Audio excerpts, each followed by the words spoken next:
सुबह के ठीक 10:45 पर शहर के सबसे आलीशान कार शोरूम इंपीरियल मोटर्स के बाहर एक बुजुर्ग आदमी धीरे धीरे चलता हुआ पहुंचा। सफेद कुर्ता पायजामा, कंधे पर पुराना कपड़े का झोला और आंखों में शांति। शोरूम की कांच की दीवारों के पीछे चमचमाती नई गाड़ियां रखी थीं। BMW, ऑडी, मर्सिडीज, सबकी कीमत करोड़ों में। जैसे ही बुजुर्ग अंदर गए, गार्ड ने तुरंत रास्ता रोक लिया। अरे बाबा, आप यहां कैसे आ गए? बाहर पार्किंग में बैठ जाइए, अंदर सिर्फ ग्राहक आते हैं। बुजुर्ग ने मुस्कुराकर कहा, बेटा, मैं ग्राहक ही तो हूं। अंदर मैनेजर से मिलना है, एक कार देखनी है। गार्ड ने साथ खड़े दूसरे सिक्योरिटी से हंसते हुए कहा, सुना, बाबा कार खरीदने आए हैं। कौन सी, साइकिल वाली? दोनों हंस पड़े। बुजुर्ग ने कुछ नहीं कहा, बस वहीं शांत मुस्कान रखी और बोले, बेटा, तुम हंसे या रोए, पर मैं अंदर जाऊंगा। तभी अंदर से एक तेज आवाज आई। क्या हंगामा मचा रखा है बाहर? आवाज थी कृतिका सिंह, शोरूम की सीनियर सेल्स एग्जीक्यूटिव। वो हाई हील, ब्लैक सूट और टैबलेट पकड़े हुए निकली। उन्होंने बुजुर्ग को सिर से पैर तक देखा और हल्का सा ताना मारा, बाबा, यह शोरूम कार बेचता है, चाय नहीं। आपको शायद गलत जगह आना था। बुजुर्ग ने विनम्रता से कहा, नहीं बेटी, मैं सही जगह आया हूं। मुझे यहां की सबसे महंगी कार देखनी है। कृतिका हंसी नहीं रोक पाई। Oh really? हमारे पास सबसे महंगी कार ऑनरेलियस X9 है, कीमत 3.5 करोड़। आप कैश में देंगे या चेक से? बुजुर्ग ने कहा, पेमेंट की चिंता मत करो, पहले कार दिखा दो। कृतिका ने अपने साथी विक्रम से कहा, जरा कार कवर हटा दो, हमारे VIP ग्राहक दर्शन करना चाहते हैं। विक्रम मुस्कुराया और बोला, मैडम, यह मजाक है क्या? यह आदमी तो लगता है फुटपाथ से चला आया है। कृतिका ने कहा, हां, पर थोड़ा टाइम पास करने में क्या बुराई है। दोनों हंसते हुए कार के पास गए और कवर हटाया। कार की बॉडी चमक उठी। बुजुर्ग ने उसे गौर से देखा, फिर धीरे से कहा, इसकी इंजन साउंड मुझे सुननी है। विक्रम झुंझलाया, बाबा, यह कोई लोकल गाड़ी नहीं है, इसमें बैठना भी मना है, यह शोपीस है। बुजुर्ग बोले, तुम्हारे मालिक से मिलवाओ, वही बात समझेंगे। कृतिका ने झुंझलाते हुए कहा, ओ गॉड, अब ये मालिक से भी मिलना चाहते हैं। फिर रिसेप्शन पर जाकर फोन उठाया। सर, एक बूढ़ा आदमी आया है, कह रहा है वो एरेलियस X9 खरीदना चाहता है, शायद मजाक कर रहा है। फोन के उस पार से आवाज आई, मजाक करने दो, थोड़ी देर में खुद चला जाएगा। यह आवाज थी अभिषेक मेहरा, शोरूम का जनरल मैनेजर, एक अहंकारी, सेल्स ड्रिवन आदमी जो लोगों को उनके कपड़ों से आंकता था। कृतिका ने फोन रखा और बुजुर्ग से बोली, मैनेजर साहब बिजी हैं, आप किसी और दिन आइए। बुजुर्ग ने कहा, मुझे आज ही मिलना है, जरूरी बात है। विक्रम ने हंसकर कहा, जरूरी बात यह है कि आपको यहां से जाना चाहिए बाबा, बाहर पानी रखे हैं, पी लीजिए। इतना कहकर वो दोनों अंदर चले गए। बुजुर्ग कुछ पल वहीं खड़े रहे, फिर पास की कुर्सी पर बैठ गए। थोड़ी देर बाद एक छोटा सा लड़का, लगभग 25 साल का, उनके पास आया। नाम था रवि तिवारी, नया जूनियर सेल्समैन। रवि ने पूछा, बाबा, सब आपको डांट क्यों रहे हैं? आपको कुछ चाहिए क्या? बुजुर्ग मुस्कुराए, बस तुम्हारे मैनेजर से मिलना है बेटा। रवि ने कहा, ठीक है, मैं कोशिश करता हूं। वो भागा भागा मैनेजर के ऑफिस में गया। सर, बाहर एक बुजुर्ग हैं, कहते हैं कार खरीदनी है। मैंने देखा, वो गरीब लगते हैं, पर बात में सच्चाई है। अभिषेक ने आंखें उठाईं। रवि, तुम नए हो, यहां हर महीने 100 लोग ऐसे आते हैं। तुम्हारा काम है असली खरीदार पहचानना। अब जाओ और उसे बाहर भेजो। रवि ने झिझकते हुए कहा, पर सर, अगर वो सच में। अभिषेक ने बीच में काटा, enough, don't argue, do your job. Ravi बाहर आया। बुजुर्ग अब भी शांत बैठे थे। उसने धीरे से कहा, बाबा, उन्होंने कहा आप बाद में आइए, वो अभी बिजी हैं। बुजुर्ग ने सिर हिलाया, ठीक है बेटा, जब समय सही होगा तब मुलाकात खुद हो जाएगी। रवि ने हैरानी से पूछा, आपका नाम क्या है? बुजुर्ग ने मुस्कुराकर कहा, नाम जानने का वक्त अभी नहीं आया बेटा। और इतना कहकर उन्होंने अपनी झोली से एक छोटा सा सील बंद लिफाफा निकाला। रवि से बोले, यह अपने मैनेजर को देना, लेकिन जब वो अकेले हों। रवि ने लिफाफा लिया। क्या इसमें? बुजुर्ग ने कहा, जवाब उसमें मिलेगा, बस दे देना। रवि कुछ समझ नहीं पाया, लेकिन जब उसने बुजुर्ग की आंखों में देखा तो अजीब सी गहराई महसूस हुई, जैसे वो कोई आम आदमी नहीं, कुछ और ही है। वो लिफाफा उसके हाथ में भारी लगने लगा। रवि ने वो सील बंद लिफाफा सावधानी से अपनी शर्ट की जेब में रखा। शोरूम के अंदर अब भी वही गहमा घमी थी, नए ग्राहक, चाय की ट्रे, चमकते टायर और सेल्स की बातें। लेकिन रवि का ध्यान अब कहीं और था। हर बार जब उसकी उंगलियां उस लिफाफे को छूतीं, उसे लगता जैसे उसमें कुछ बड़ा छिपा है। करीब आधे घंटे बाद शोरूम थोड़ा शांत हुआ। अभिषेक मेहरा अपने केबिन में अकेले था। रवि ने हिम्मत जुटाई और अंदर चला गया। सर। हाँ रवि, अब क्या हुआ? अभिषेक ने बिना सिर उठाए जवाब दिया। वो जो बुजुर्ग थे ना, उन्होंने ये लिफाफा आपको देने को कहा है। बोले थे अकेले में देना। अभिषेक ने मुस्कुराकर कहा। क्यों, इसमें क्या लिखा है? दान का आवेदन? फिर लिफाफा ले लिया, सील तोड़ी। अंदर सिर्फ एक सफेद शीट थी, उस पर नीले इंक से कुछ पंक्तियां टाइप की हुई थीं। प्रिय श्री अभिषेक मेहरा, आज आपके व्यवहार से मैंने बहुत कुछ समझा। कल सुबह 10 बजे मैं ऑरेलियस ग्रुप के हेड ऑफिस में मिलूंगा। वहां तय होगा कि इंपीरियल मोटर्स का भविष्य किसके हाथ में रहेगा। एस शेखावत। अभिषेक का चेहरा तुरंत सख्त हो गया। उसने दोबारा नाम पढ़ा, एस शेखावत। उसका माथा सिकुड़ गया। यह नाम कहीं सुना है। वह बुदबुदाया। अचानक उसे याद आया, ऑरेलियस ग्रुप वही कंपनी थी जिसके फ्रेंचाइज पर यह पूरा शोरूम चल रहा था, और एस शेखावत वही शख्स थे जो इस ब्रांड के फाउंडिंग डायरेक्टर में से एक थे, लेकिन पिछले कई सालों से पब्लिक में दिखाई नहीं दिए थे। अभिषेक ने झटके से इंटरकॉम उठाया। कृतिका, जल्दी मेरे केबिन में आओ। कुछ सेकंड में कृतिका अंदर पहुंची। क्या हुआ सर? अभिषेक ने उसे लिफाफा थमाया।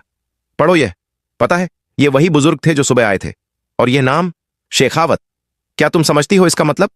कृतिका ने पढ़ा और चेहरा फीका पड़ गया। सर, मतलब वो हमारे। हाँ, अभिषेक ने टेबल पर हाथ मारा। वो हमारे फ्रेंचाइज ओनर में से एक हैं, और हमने उन्हें बाहर बैठा दिया। कृतिका की आवाज कांप गई। अब क्या करेंगे सर? अगर उन्होंने रिपोर्ट कर दी तो? अभिषेक ने गहरी सांस ली। कुछ नहीं होगा, अभी तक उन्होंने सिर्फ चेतावनी दी है। कल तक मैं सब ठीक कर दूंगा। कृतिका बोली। पर कैसे? जो लोग ऊपर तक पहुंचते हैं वो हर झटका झेलना जानते हैं। कल जब वो आएंगे मैं सॉरी बोल दूंगा।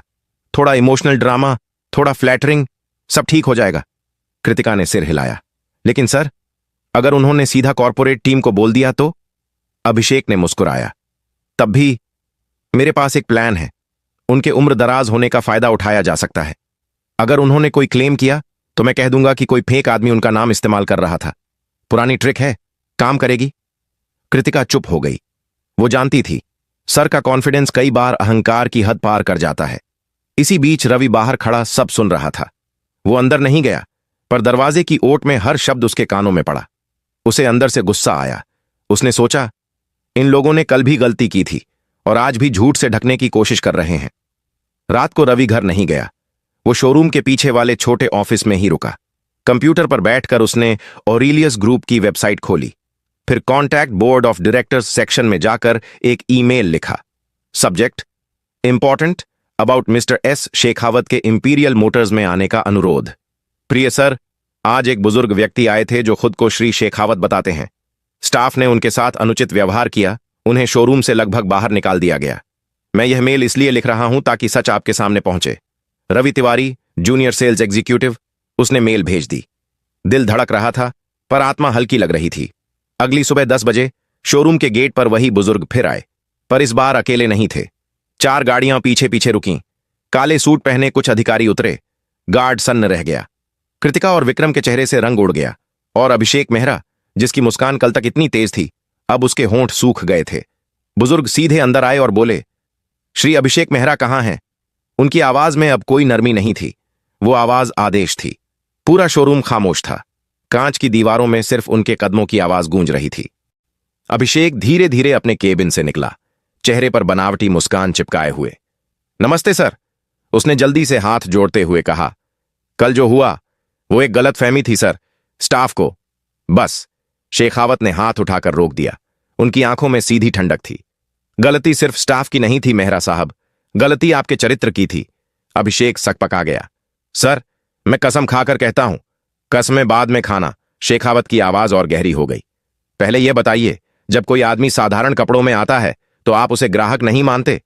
कृतिका और विक्रम एक कोने में खड़े सब सुन रहे थे। कृतिका के गले में पसीना उतर आया था। शेखावत आगे बढ़े और शोरूम के बीचों बीच रुक गए। उन्होंने चारों तरफ देखा। हर कर्मचारी सिर झुकाए खड़ा था।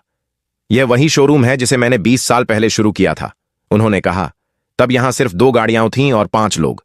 हमने एक सपना देखा था कि ग्राहक चाहे किसी हालत में आए उसे सम्मान मिलेगा। लेकिन अब, उन्होंने ठहरकर अभिषेक की तरफ देखा, अब यहां सिर्फ अहंकार बिक रहा है। अभिषेक की आवाज कांपने लगी। सर प्लीज हमें एक मौका दे दीजिए, कल का दिन सच में बहुत बुरा था। हाँ, शेखावत बोले, लेकिन बुरे दिन इंसान को पहचानने का काम करते हैं, और कल मैंने तुम्हें पहचान लिया।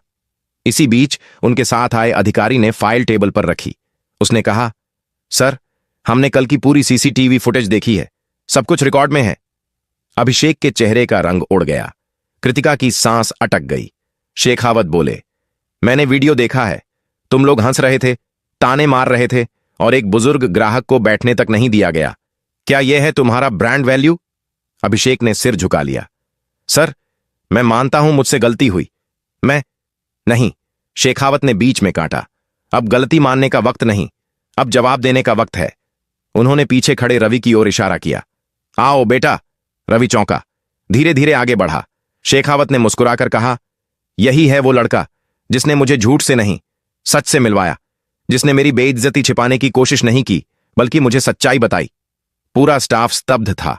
कृतिका फुसफुसाई, रवि ने मेल किया था? शेखावत ने अभिषेक की ओर देखा। जानते हो मेहरा, तुम्हारे शोरूम में सबसे निचले पद पर बैठा इंसान ही सबसे ऊंचा निकला। फिर उन्होंने फाइल खोली और बोले, आज से इंपीरियल मोटर्स की मैनेजमेंट स्ट्रक्चर बदल दी जा रही है। अभिषेक मेहरा, आप सस्पेंड किए जाते हैं तत्काल प्रभाव से। अभिषेक हक्का बक्का रह गया। सर प्लीज, मेरी फैमिली है, मेरा करियर। तुम्हारा करियर नहीं खत्म हो रहा, शेखावत शांत स्वर में बोले।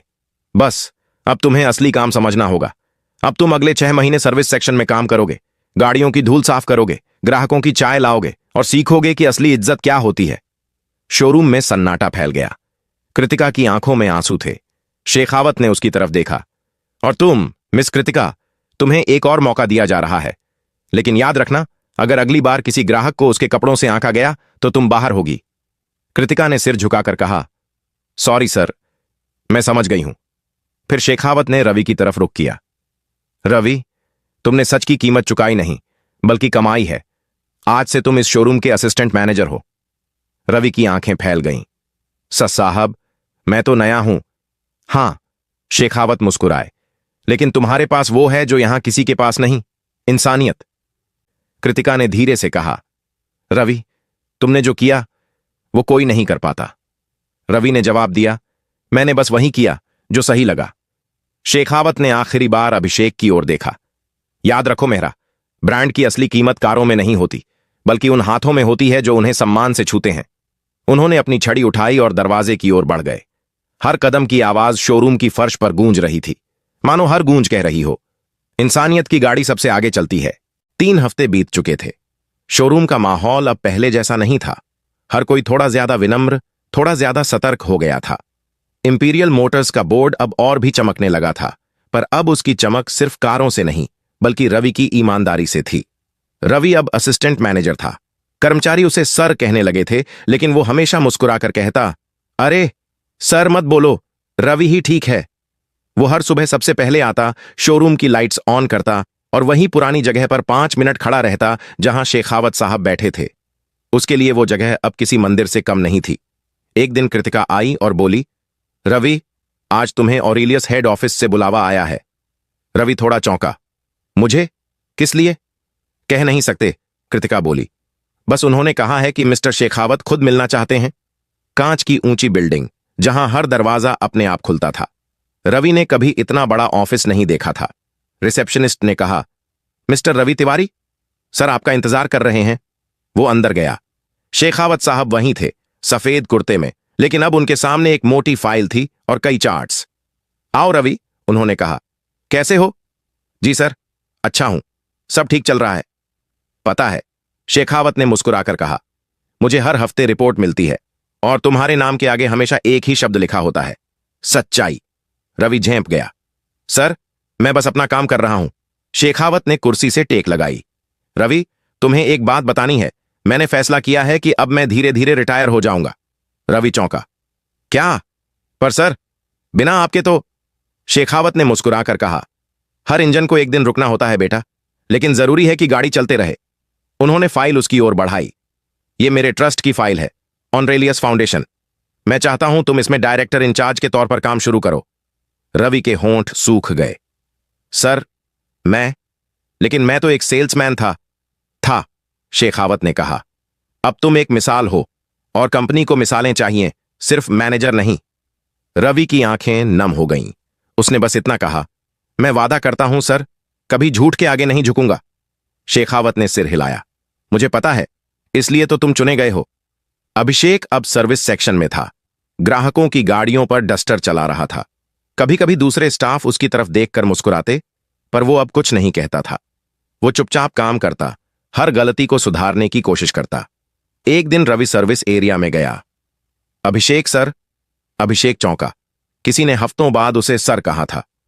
मैं बस ये कहना चाहता था, रवि बोला, कि मैं आपकी जगह नहीं ले रहा। मैं बस वही कर रहा हूं जो आपने मुझे सिखाया।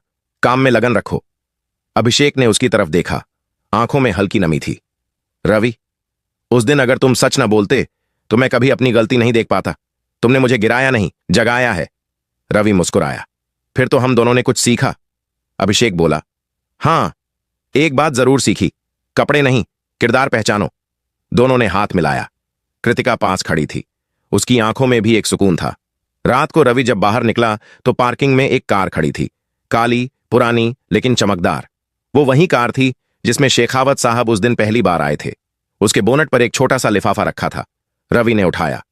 अंदर सिर्फ एक लाइन लिखी थी, जब दुनिया तुम्हें पहचानने लगे तब भी वही बने रहना जो तब था, जब कोई नहीं जानता था। एस। शेखावत। रवि मुस्कुराया, लिफाफा जेब में रखा और आसमान की तरफ देखा, जहां सितारे भी मानो कह रहे थे, सच की गाड़ी कभी रुकती नहीं।